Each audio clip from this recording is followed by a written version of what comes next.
So, LaPora, tell us about your personal journey that got you from where you started to where you are today. What shaped that courage and that philosophy that you bring to the work that you do?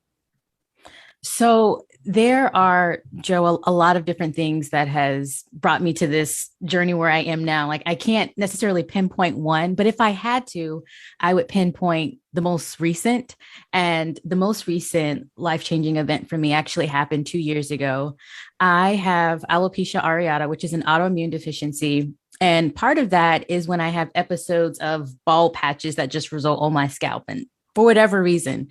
And this was maybe 2 years ago. I had an episode where I had the bald patches and I was not ready to shave my head. I wanted to wear wigs. And so I did. I wear those wigs and I'm dropping my son off at daycare. And the next thing I know, my wig is just flying off my head and I'm looking around. I'm trying to find it. Like, where did it go? Where did it go? And I find it and it's on this wall hook behind me. And I'm upset because the wall hook should not have been placed that high. Number one, like it's preschoolers. It should not be the height of my head. But also afterwards, just really thinking about it and wondering why I was even wearing a wig at all. Why was that something that I felt that I needed to do? And after doing some self-exploration, I found out that it was a lot of fear in me, as far as fear of the unspoken thoughts of others, the opinions of others, but also fear within myself.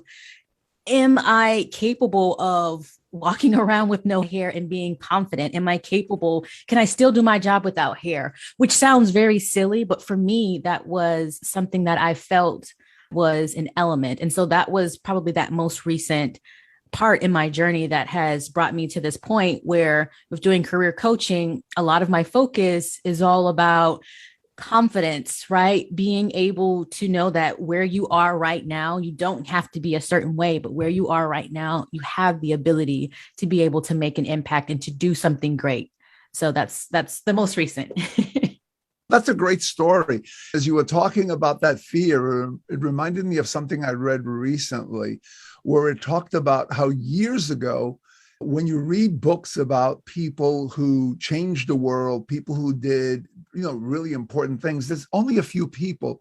And if you peer into their history and in their background a little bit, you realize that they were connected to powerful institutions or they came from very wealthy families. In other words, they had the ability to make themselves visible. It doesn't mean that those are the only people that were brilliant or those were the only people that had ability or knowledge. It just means that those were the only people that had the opportunity to let that ability and knowledge shine. And so one of the things that the author points out is that today, given all the technology we have, such as the technology we're using today, the ability to publish blogs or to do different things that people couldn't do in the past, that the one thing that holds people back today from really shining is not the lack of access to resources that used to be true a couple of hundred years ago. It's actually their fear. So that's a really big component of what keeps people from shining. Sometimes they're blocking their own light out of fear. So I love that story because it pinpoints the challenge that we face today. And we're going to talk a little bit about being able to break through that fear later on as we progress through our conversation. But right now, what I'd love to have you talk a little bit about is when we last spoke,